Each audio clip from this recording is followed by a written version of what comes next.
welcome back to Safe Space. We took a little break, but now we're back and ready for a whole new season. This time around, we're digging a little bit deeper, bringing on new guests, and expanding our conversation to be even more inclusive. Today's episode is extra special. My guest is someone who proudly identifies as an ally. He's a podcaster, a YouTube content creator, and you may have seen him before as a guest host on The Recap Show, another project I co-host with my husband and friend over on the Conference Call channel. Beyond that, he's also a husband, a father, a creative, and a true supporter of the community. Please help me welcome, affectionately known as O, Oluseun. O, welcome to the show. I'm doing fantastic, man. Thanks for having me on, Chris. Really appreciate it. Oh, absolutely. So as I mentioned it in the opening, you are an ally, and I think it's so important for us in the community to have people such as yourself. So what I'd like you to do is just give us a broad overview of who O is. Okay. My name is Oluseun, but everyone calls me Big O. I am the father of 3 wonderful children and a host of the incredible In the Black podcast. That podcast is a podcast dedicated to covering the current events and social issues going on in the Black community and covering it all from the perspective of 3 grown-ass men who like to get into a little bit of good trouble.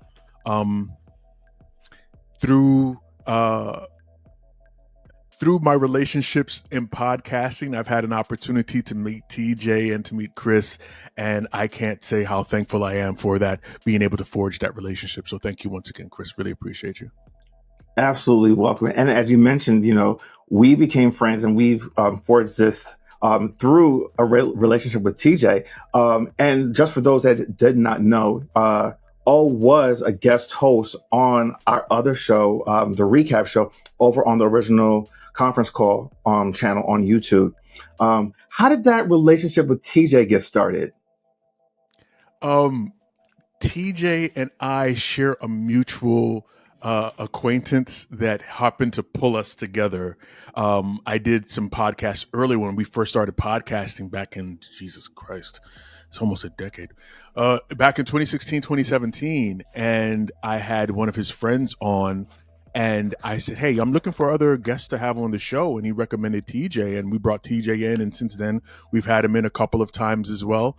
And through that relationship, he brought me into your circle. So once again, I'm thankful for these dots that are being connected over these past few years. So absolutely, we enjoyed having you, and I think that this was a different experience for you because if I remember correctly, when you did the show, you actually hadn't watched Drag Race. You didn't really know a lot about that culture and that series. And actually, in full disclosure, you actually filled in for myself and Ronald when we weren't here. We were away, I believe, and you filled in with TJ, and that was an experience in itself. Some big shoes to fill. I don't know why he just threw me to the wolves like that. But yeah, it was quite the experience, and it wasn't just an experience in just in the recording process, but getting familiar with the culture. I think tangentially, I have gay friends outside of our friendship, and I know that they go to drag shows, but outside of knowing that they go to drag shows and the small bits that I hear when they talk, I wasn't really familiar with it. And getting to try and dive into the culture for one was an experience. And it was an experience that I took with my young daughter. She's 15 years, or she'll be 15 this coming month. And we binged that entire season and went through like the growing pains of each one of the contestants and found out how they strategize and all that other stuff. And it was just something that I enjoyed doing with my daughter because she's into fashion and design. So us having these bridged conversations based off of RuPaul's Drag Race was incredible. It was an incredible thing for me. I'll tell you the truth. It was kind of funny because my wife, she works extremely hard, but we were supposed to spend that weekend, just her and I lounging about and doing whatever. And it turned into me and my daughter pushing her off to the side as we were binging this show and enjoying ourselves. So she got kind of jealous. I'm going to throw that on you, Chris. That was all your fault. So as she's mad at me, I'm going to say it was Chris's fault that I didn't get a chance to pay her any attention. I had to watch RuPaul's Drag Race with my daughter. So I'll take that. I'll take that. I'll now wear it as a badge of honor. All right. So here's my first question. I'll let her know you said that too. So you'll okay, get the bad emails in a bit. All right. So here's my first question. Can you share a moment or an experience that really opened your eyes to the importance of allyship?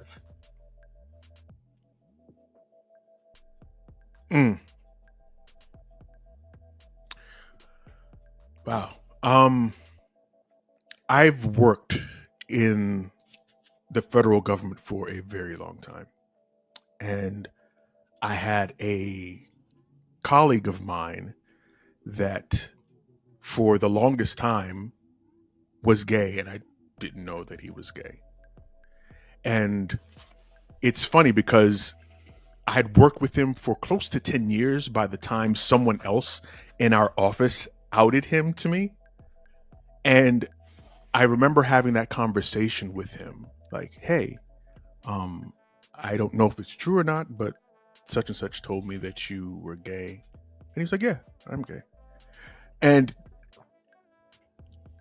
in the moment, and I know it sounds kind of strange, but in the moment that was never my thought process with him. I never even thought about him being gay or even having a problem with him being gay necessarily.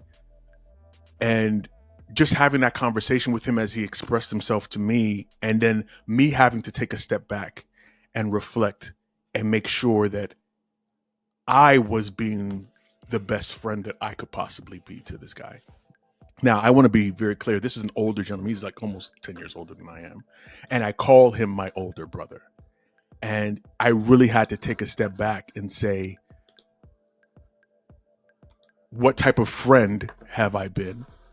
Have I stood on business when it was necessary for me to stand on business?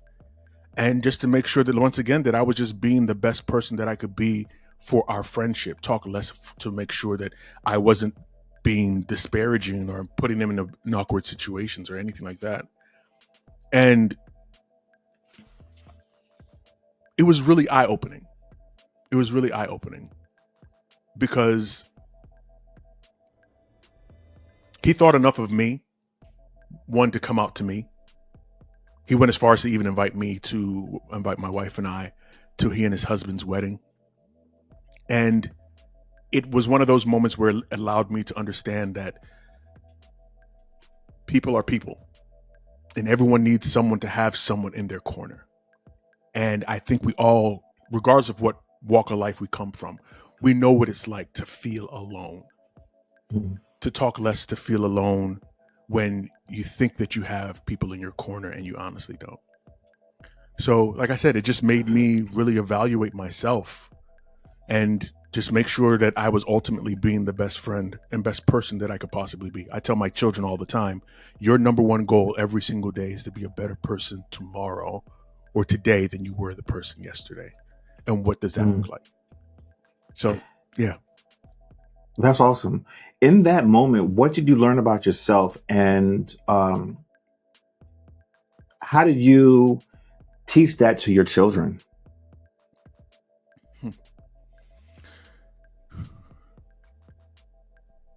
I never necessarily had any preconceived notions about the community before. I did grow up, well, let me not say that. Let me be transparent. I grew up in a very religious household. I grew up in a home that is Pentecostal, and at one point I was actually even going to go into seminary.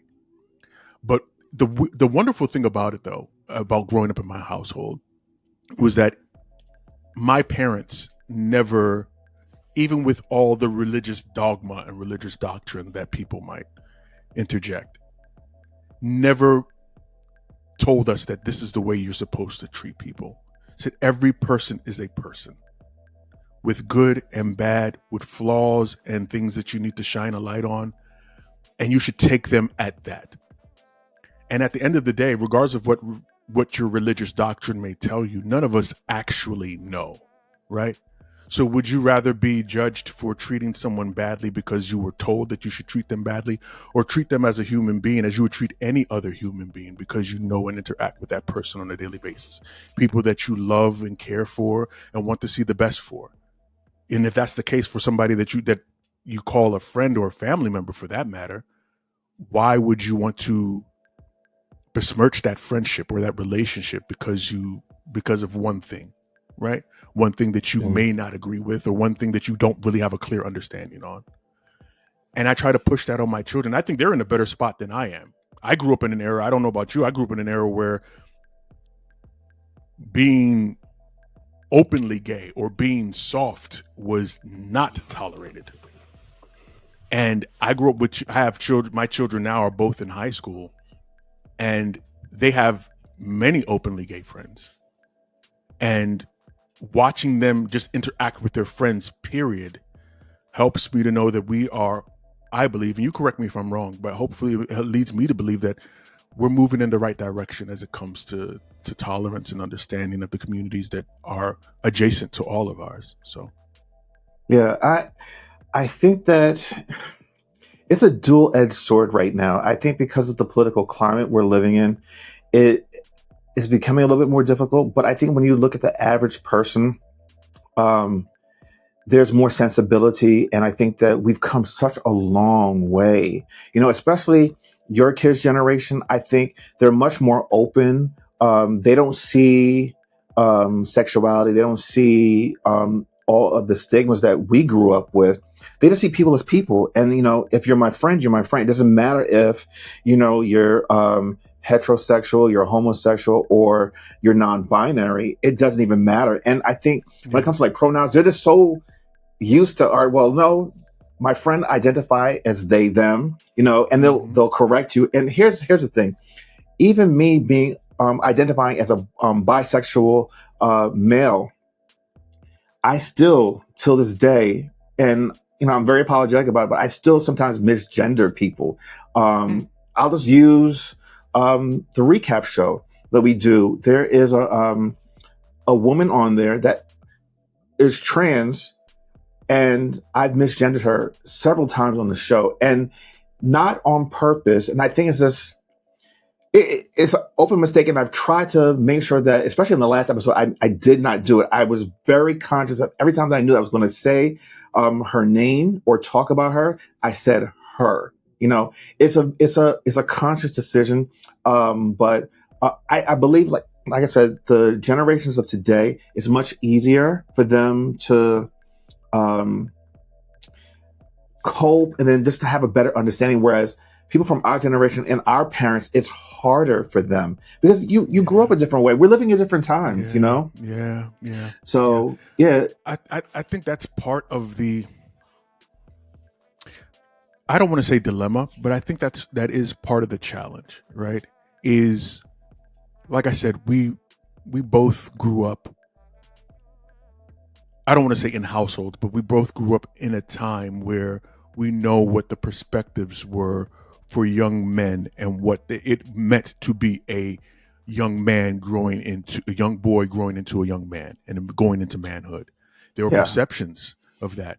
And when you have, for so long, your grandfather's been taught a certain way, your father's been taught a certain way, you've been taught a certain way, that conditioning is very, very hard to break, right?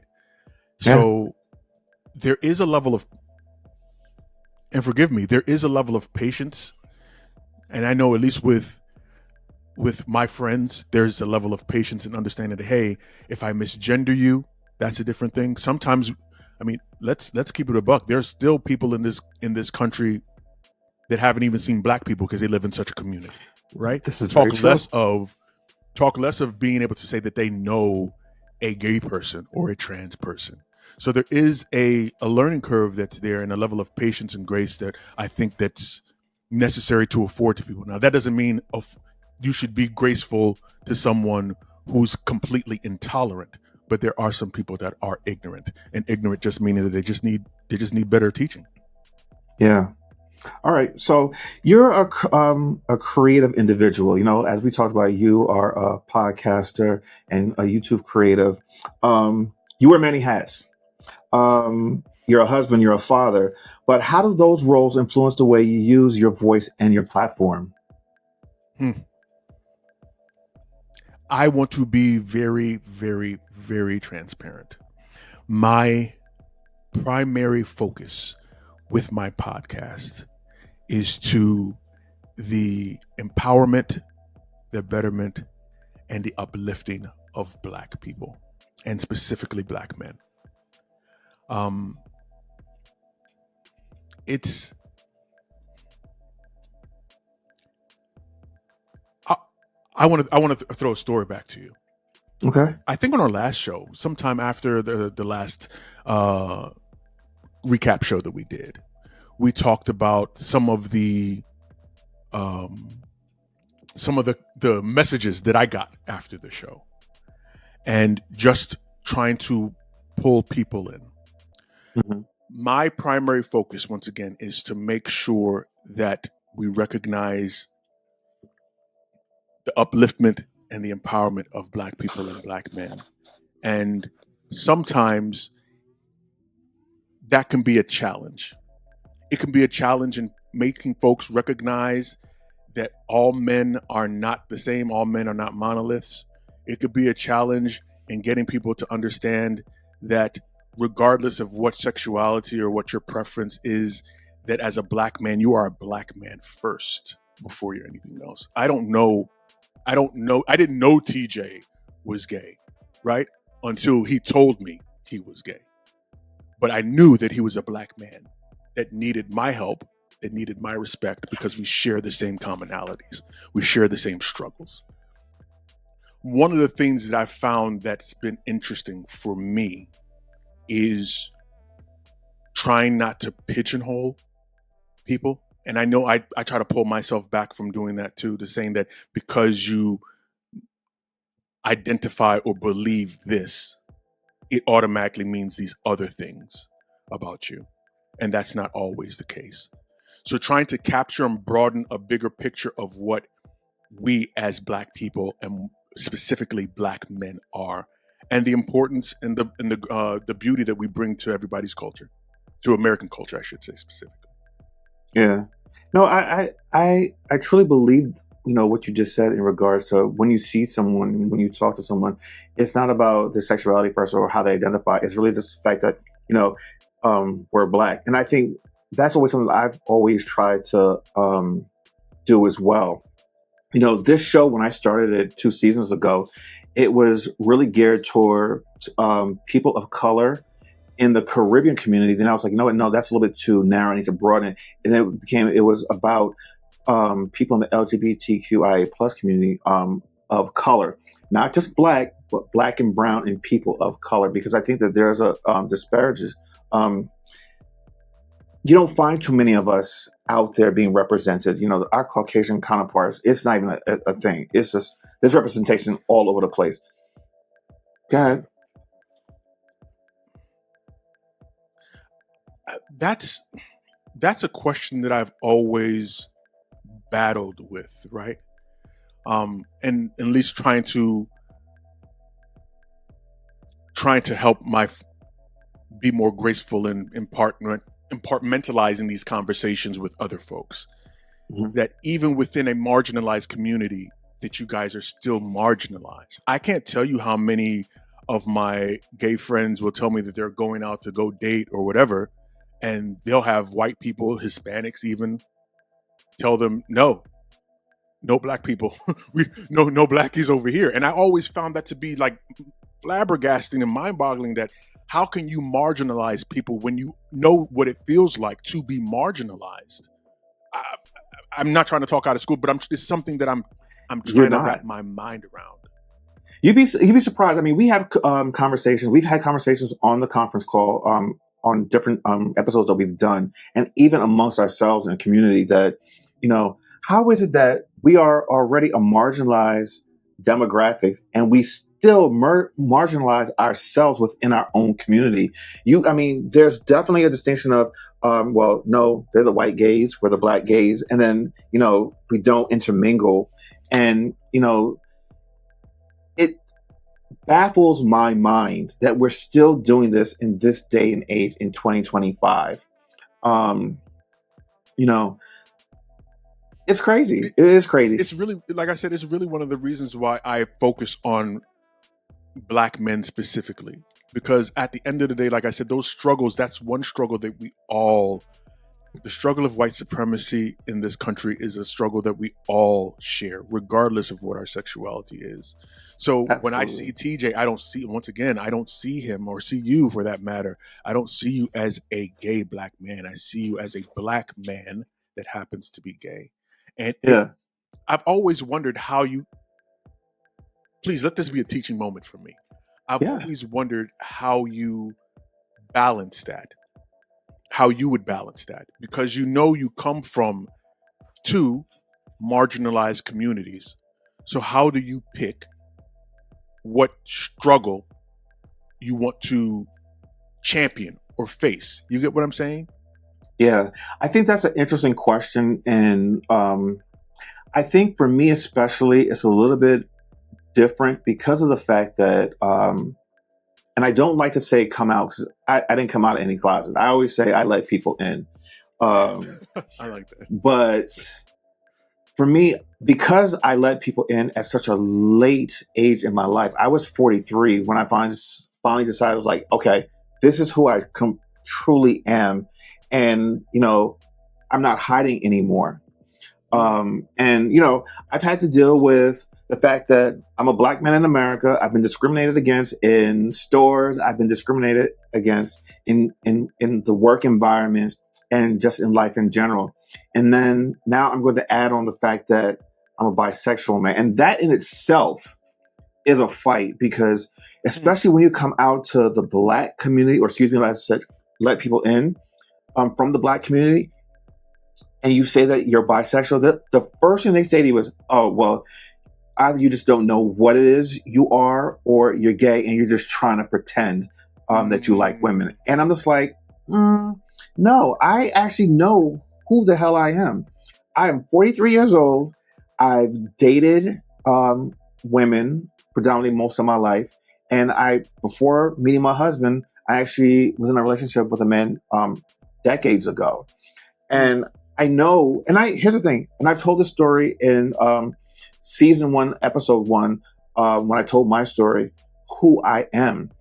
I've known since I was very young that I was different, and different beyond even just feeling that, oh, I'm gay. I knew that I liked both sexes, and it's very weird to articulate when you're that age. And not until I really got into college that I truly understand what that meant and what it meant to be bisexual. And then when I show up on screen, because, I'm on screen all the time now, between doing the recap show on the conference call, or also being on Ron Lewis Foster's platform, Touch Base Daily. I do that show twice a week. I don't show up as a bisexual man. I show up as a black person. Foremost, that's how I show up. Now, I might talk about how I identify just for conversation purposes, but ultimately, I'm a black man in America. That trumps everything, because let me tell you something. If I get pulled over by the police, they're not asking me, oh, excuse me, can I see your driver sleeping with? Exactly. Yep. Or they ask me for my driver's license, and they see that I'm a black man, and they're going to treat me as such.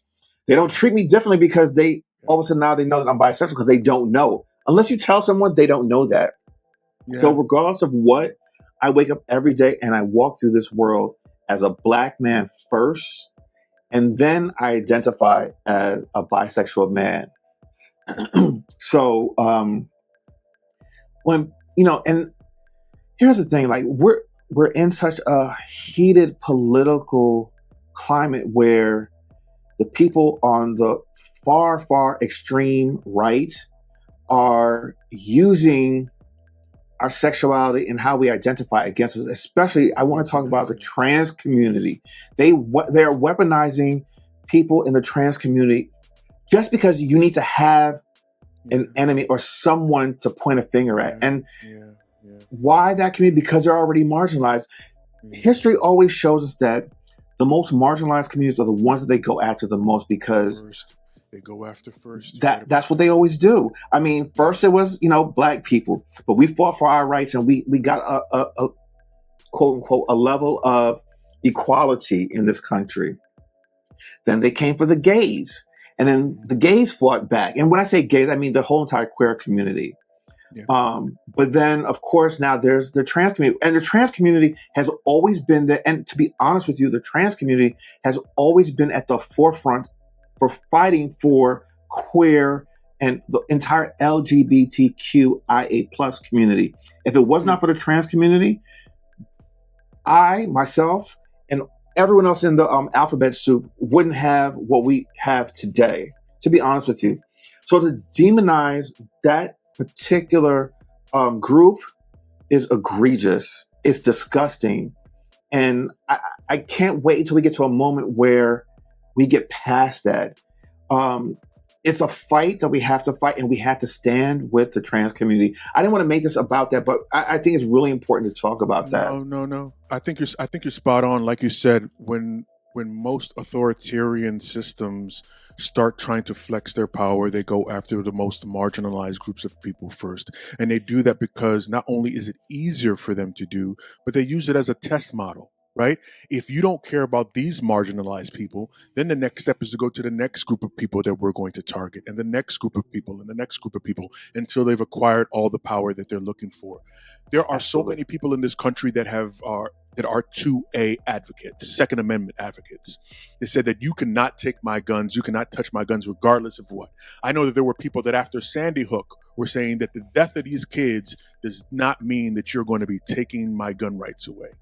Now, here we are in the year of 2025, and there are people proposing that we take the gun rights away of trans people because they want to note it, or they want to note it as a mental illness. Now, what happens once they say, okay, we're giving you the green light to take away the gun rights of trans people because you believe it's a mental illness? Then they're going to move on to other communities, slowly but surely. And this, once again, and I can't stress it enough, this is the Second Amendment rights that all of these groups have been fighting for. This is all you ever hear them clamoring about. Yep. And now they're starting to give way to say, well, maybe we should give away some of our rights. No.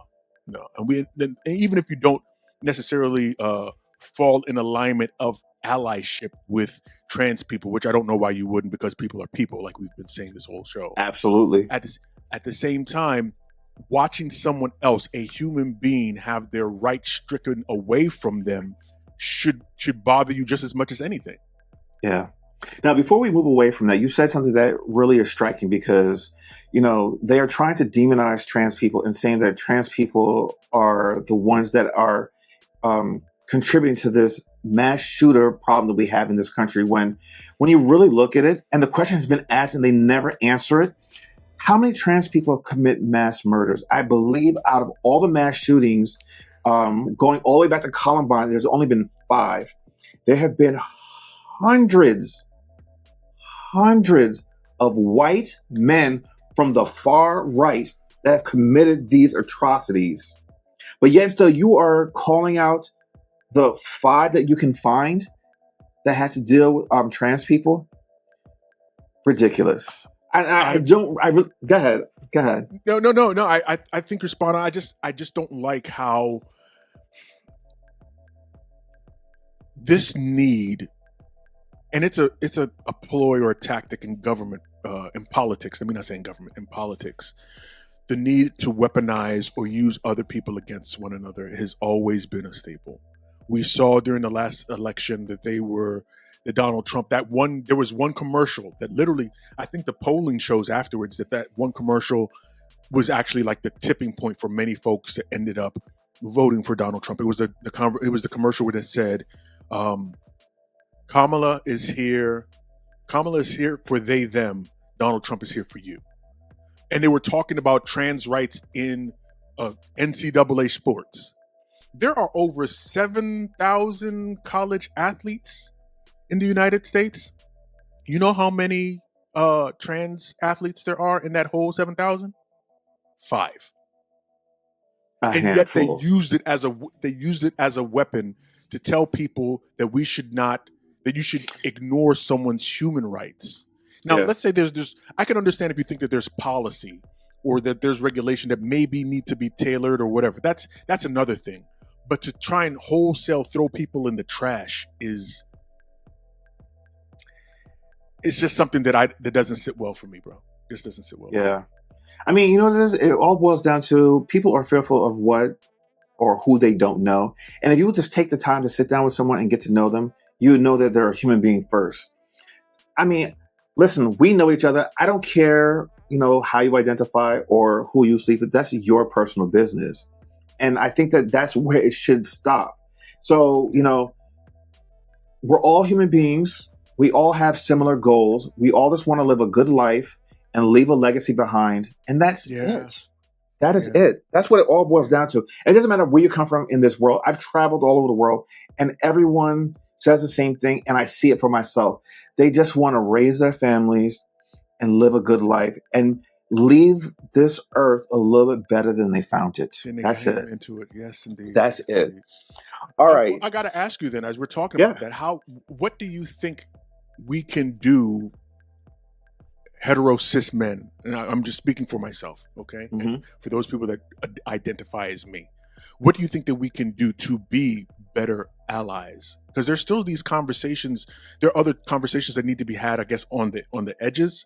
But what would you like to see be done to be a better ally?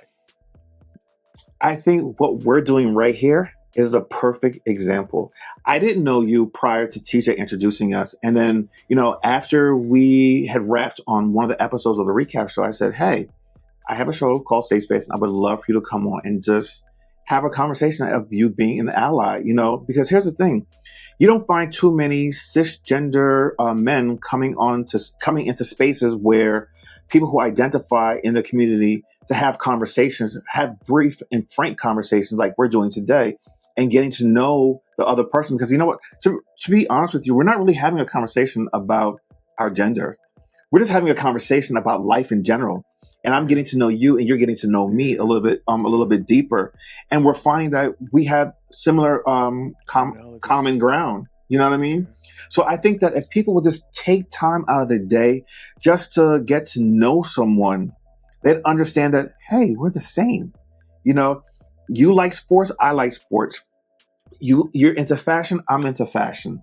You like technology, I love technology. That's where you find commonality. One of the things that we found commonality on is the fact that, we both love the platform of YouTube and we're both kind of tech geeks in a certain way. We've had in full transparency, we've had conversations and video chats since we recorded last, maybe over a month and a half ago, about the platform that we're on and how to use it, and even like exactly.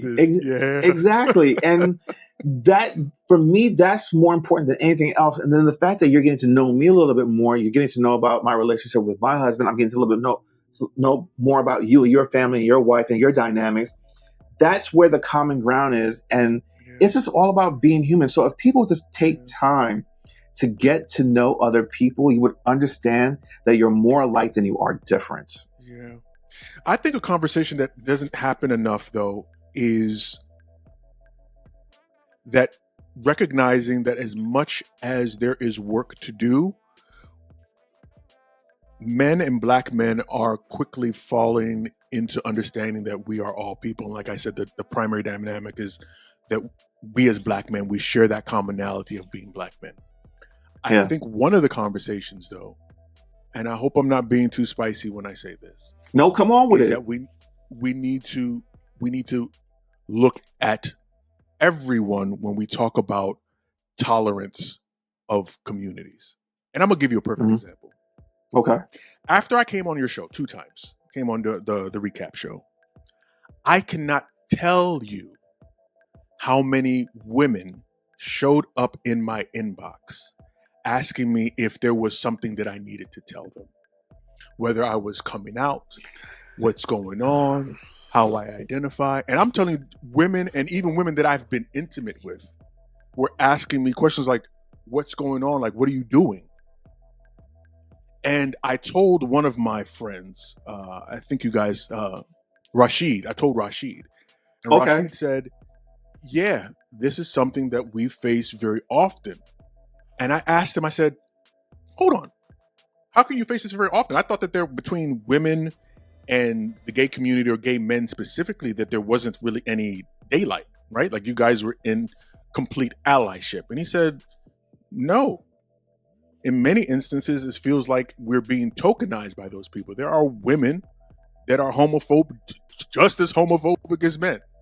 Yep. I honestly did not get a message from any of my male friends asking me, hey, bro, like, what's going on with you? Like, what time is it? I can't tell you how many messages, even from women that I don't know. It was like, what's going on? I watched your podcast before, and all of a sudden, like, you turning gay? I'm like, and it blew my mind because it caught me off guard. It really did kind of catch me off guard, because I had these preconceived notions that, you know what, most women are in allyship.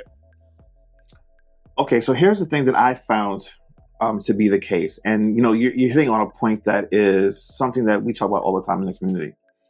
If you're a black man, right, and you associate yourself with a gay black man, the first thing women are going to turn to is like, oh, so what, are you gay?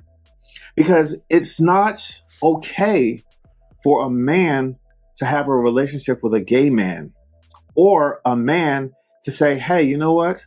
I'm open to the possibility of being, you know, having curiosity, asking questions, or even going there with another man. Because then it's like, nope, you're automatically listed as gay. Whereas women can explore, try it out. And, you know, it turns into, oh, they're just exploring their sexuality. It's okay for a woman to do it. You know, we've had so many conversations about this where, you know, women, it's okay for women to have experiences. And then also, especially men look at it as, oh, okay, yeah, she's into that. So that's something I want to get into. You know what I mean? But if you're a man and you have an experience with a man, or you're open to having conversations with another openly gay man, your manhood is questioned. Yeah. You know what I mean? And women will be the first person to do it. I'll use myself as an example. Okay.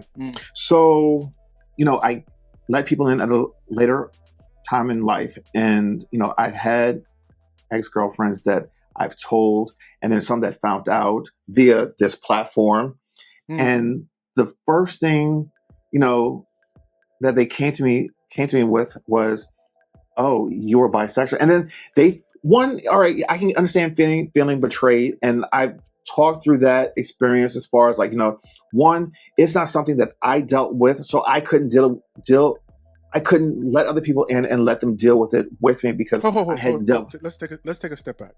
Yeah. Maybe I'm not understanding. Feeling betrayed how? Do you feel betrayed when you separate yourself from a partner and find another partner? Like, how do you feel betrayed? Right, exactly. But a lot of people, especially when we just talking about women, they feel betrayed if you don't tell them either you're bisexual or that you are gay and didn't know how to deal with that side of you. But now here's the thing. If a woman has an experience and doesn't disclose that, it's not a big deal. It's like, okay, no, whatever. But when you do it, or when I did it, it was a problem. And my explanation was like, listen, this was something that I struggled with internally with myself for the majority of my life. You know what I mean? I'll be 50 in a month and a half. So for the up until I was 43, I struggled with that. That's not something I said publicly. That's not something that anyone knew about me. You know what I mean? So for you to say that you felt betrayed, it was, I mean, and on top of it, here's the thing. When I was in a relationship, whenever I'm in a relationship with anyone, it is me and that person and nobody else. Okay? I've never cheated on someone when I was in a relationship with them. That's not something that I did. That's not something that I saw growing up in my household. You know what I mean? Mm. Um, and then here's the thing: people are people. You know, homosexuality is not something that is new within the last 100 years. It's been around for decades, and it is For found. eons. It's been around for And forever. yes, and it is found throughout nature everywhere. Okay, Yeah, yeah, everywhere. yeah. And So every culture I has it. think Every culture has it, bro. Every culture yeah, has and different cultures deal with it very differently. You've it. Yep. got the native community. Some of them, they embrace it and it's part of their culture because Mm. they notice that, they recognize that. You know, Yeah, yeah, um, yeah. but it's just it's hard. So getting back to the question with when it comes to women, yeah, for whatever reason, women have a problem, especially when you either start associating yourself with um, gay or queer community. They're like, all right, well, what's going on here? Versus Yeah. when I'm sure you can look at like your homeboys, your guy friends, and they don't have an issue because they know who you are. You know what I mean? They know your heart, and they know Yeah. who you are. They know who Yeah. O is. You know what I mean? So Yeah. you don't get that as much. And Yeah. to tell another personal story, one of my fears before I let everyone in, and this happened during COVID, during Mm. lockdown. I had told my two best friends at the time. One was living in Florida and one lives in England. And I told them, and I was fearful because like these are my best friends in the entire world. We've been friends for, as a matter of fact, this year is 20 years that we've been Wow. friends. Wow. We've traveled. Um, you know, I'm the godfather to one of their kids. I know all the kids. I mean, we just have an immense bond. Like Hmm. we check on each other every single day. You know what I mean? And if a day goes by, we don't hear from one another. This is like just checking in. Everybody Yeah. Just okay? checking in, make You sure know what I you're all mean? right. Yep. Right. We know each other's families. Our parents know each other. That type of stuff. And when I told them, I was fearful that it would change the dynamics of our friendship, Hmm. but they surprised me in such a good way. The first thing they said to me was like, listen, they said, are you happy? I said, yeah. They said, that's all that matters. That's all, nothing else matters. As long as you're happy, I'm happy for you. And yes, there was a learning curve because they wanted to understand and to see life from my perspective in my eyes now. Especially growing up in a Caribbean household and Caribbean culture, that's not something that was I know accepted. what, as an African, I know what that is like, and I'm not like I cannot say that I understand your plight, having to come out or let people in, as you say. But I Mm. know what it's like when culturally that is completely excluded, and I can only imagine what it feels like to feel like you need to not be your true and authentic self because you have to live in fear, so to speak, because you don't want people to judge you a certain way. Um, Right. Once again, I've always said that I'm an advocate of black people and black men specifically. And one of the things that I saw that was very interesting. I think this is one of the conversations that we had after our wrap up show. Was 2 3 months ago was Suicide Awareness Month, and Yeah. I posted something on my social media about recognizing the signs of checking in on the men in your life, right? Because very often we are left out of the conversation about mental wellness and just being able to have someone to confide in. And I can't tell Hmm. you the number of people that came in to that conversation blaming everything, blaming women, blaming men, blaming each other, blaming homosexuality, blaming all sorts of things on why men would choose to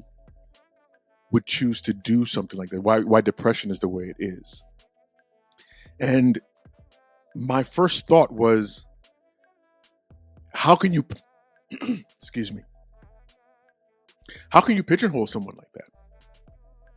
That men, it says in this country that black boys, excuse me, are 3 times more likely than their white counterparts to commit suicide. They're four times more likely in this country to have suicidal ideations than their counterparts. They are more than 7 times more likely to have depression and have it go undiagnosed than their white counterparts. How can you see, and this is men and boys. We didn't place a gender, we didn't place a sexuality on it, we didn't do any of that stuff, any sexual preferences. We said these are men in your life, that if you care for them, that their well-being and peace of mind would be first and foremost in your mind, not trying to find some boogeyman to blame it on, right? Yeah. And it's always, it kind of messes me up, because me as a black man that has suffered from depression and anxiety can only imagine what it feels like to be a black gay man suffering from depression and anxiety and not having anyone they can talk to, and you have this other burden on your back that you haven't been able, or you cannot express to people. And it really just has brought me to understand that there's a lot of growing that people need to do. There's a lot of growing that we as a culture and a society need to do. Absolutely. With that, let me since we're talking about and like advice, for those watching who want to be better allies but don't know where to start, what's one simple but powerful step they can take today? What would you say that they could do? Have a conversation, man. Have a conversation and don't be afraid of it. Because I'm not going to lie to you. I don't think that he would hate me saying his name. My homeboy Charles, when I told you about at the beginning that he was outed and I came to him and was like, hey, this is what happened and so on, and just getting to know that life, that side of his life. I think I wrestled with talking to him about that for at least a damn week before I finally had that conversation. And then finally, when I had that conversation, I can't tell you, not only did I feel like a weight was lifted off of my back, knowing that this is who he truly is, and that I think it also lifted a weight off of his back as well. Because after that, like I said, he was more engaging, more encompassing. I told you he invited me to his wedding. We hang out all the time. I literally call him my brother, my big brother. And all of that started with an unabashed, unfrightened conversation, and it can open doors.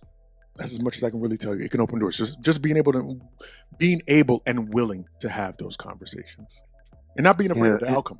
To be honest with you, absolutely. I think that if more people had conversations like this, the world would be a better place. I mean, I think that you've been opened up more to see what the community is. I can see you as a human being, you see me as a human being, and we move from there. I mean, that's really what it's about. It's not about the sexuality, it's just about the human being that you're talking to. All right. Yeah. So looking ahead, what projects are you working on now, and how do you hope that they will impact the communities you care about? Every day is a battle, especially now given the current political climate that we live in.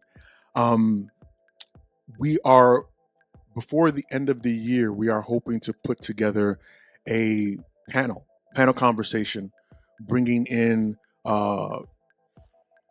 leaders, community leaders, to have this very conversation about what we can do as a community to help us, I guess combat is the only word I can really use, combat what we believe is going to be coming within the next remaining 3 years of this presidency. My ultimate goal, and I know I've said it 1,000 times already on the show, is to make sure that people that look like me, you, TJ, your husband, that we're okay. And that we come out on the other side of this okay. And that once we come out on the other side of this being okay, how we get better from there. So those are some of the things that we're working on, and just continuing to have these types of conversations on our podcast as well, and just giving people opportunity to learn what their community circumstances are, and trying to give them little tidbits and words of wisdom that they can use to take with themselves into the community to make the lives of marginalized people better on a day-to-day basis. Yeah, you hit on something. we all have to figure out, one, how to get past these next 3+ years. That's the first thing. But then when we do find a semblance of peace, I guess, in a way, and comfort, we cannot be stagnant. And I think that's what part of the problem has been right now. I think people have gotten too complacent just because, quote unquote, we got some civil rights, we got some equality when it comes to LGBTQIA plus, we got the right to marry. We got complacent. And here's the problem. These weren't all, like, a lot of these things weren't codified as amendments. They were just on the books or, that type of, but they weren't codified. And that's the problem and the space that we're living in now. Because here's the thing. I give it maybe another month or a couple months. I think they're going to try to overturn the Marriage Equality Act. Obergefell, yeah. Yep. Yeah. And the thing about it is, it's not going to, as of right now, the understanding is it's not going to affect people that are currently married because they can't undo that. But people that want to get married moving forward won't be able to. It'll be illegal in a majority of the states. It'll be up to states to decide, do they want to do that? But, we've been down this road already with women's rights and the right to abortion or just women's health care, because abortion is women's health care. We need to understand that, because it's not just about abortion. It's about women's being able to take ownership of what they do with their own bodies. Yep.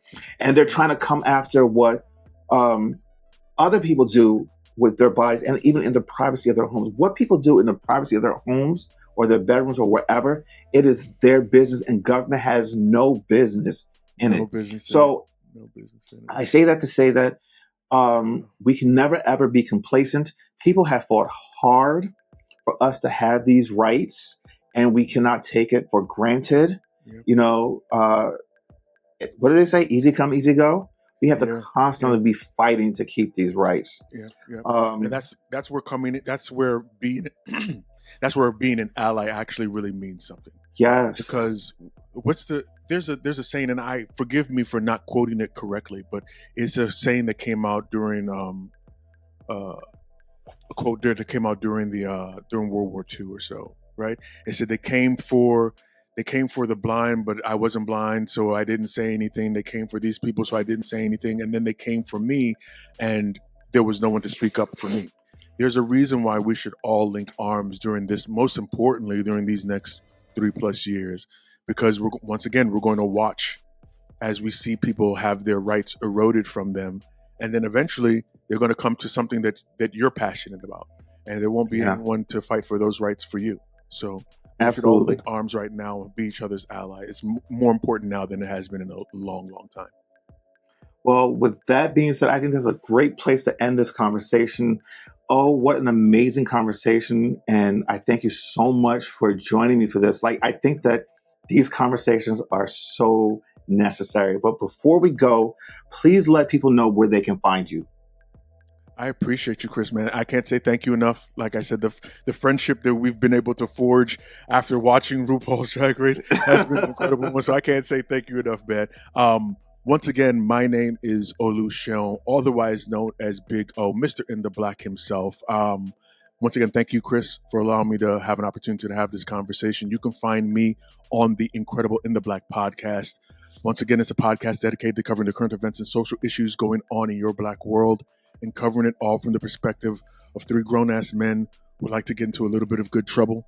You can find us on YouTube. You can follow us across social media at In the Black PDCST on Facebook, Twitter, Instagram, TikTok. And if you're so inclined, you can come on over to our Patreon, where you can get behind the scenes content as well. Trust me, you will not regret it. Thank you again. Oh, so everyone watching this video, please don't forget to like this video, to hit the subscribe button, and to hit that notification button, because you want to be notified every time we drop new videos. Thank you guys for your constant support. And thank you all for being the first guest on season 3 premiere. Big shoes. But yes, I think we had a great conversation. We had a great conversation. And also, don't forget to follow me on Instagram, Blue Sky, Threads. I am constantly _changing the number 4 me. on all those social platforms. So until next time, guys, take care of yourselves and be kind to others. See you next time. Bye, everybody. Thanks for watching us here on Indie Suit Media and also on Constantly Changing for Me. Don't forget to like, to subscribe, and hit the notification button. And we'll see you guys here next week.